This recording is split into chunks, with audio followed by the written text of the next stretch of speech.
রাতের আকাশে যেন জ্যোৎস্নার জাদু। ডিসেম্বরের ঠান্ডা হিমেল হাওয়া ভেদ করে গতকাল দেখা মিলল বছরের শেষ সুপার কোল্ড মুন। বড় উজ্জ্বল আর রহস্যময় সেই পূর্ণিমা যেন শীতের রাতকে কিছুটা অতিরিক্ত আলো আর জাদুইতে ভরিয়ে দিল।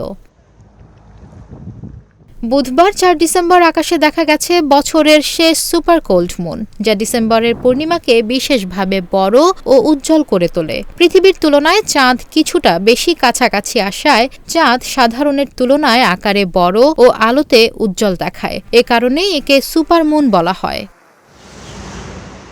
শীতের মাস হওয়ায় ডিসেম্বরের পূর্ণিমাকে কোল্ড মুন নামেও ডাকা হয়। আর যখন এই পূর্ণিমা সুপারমুন হিসেবে হাজির হয় তখন তা হয়ে ওঠে আরও মনোমুগ্ধকর। বিশ্বের বিভিন্ন স্থানে মানুষ গত রাতের আকাশে তাকিয়ে উপভোগ করেছেন এই বিরল জ্যোতির্বৈজ্ঞানিক দৃশ্য।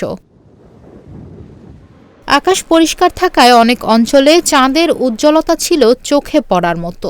সামাজিক মাধ্যমে অনেকে শেয়ার করেছেন সুপার কোল্ড মুনের দৃষ্টিনন্দন ছবি ও ভিডিও। বছরের শেষ সুপার কোল্ড মুন শুধু জ্যোতির্বিজ্ঞানীদের নয়, সাধারণ মানুষকেও দিয়েছে এক অনন্য সৌন্দর্যের উপহার। নিশা মাহমুদা, ইন্ডিপেন্ডেন্ট ডিজিটাল।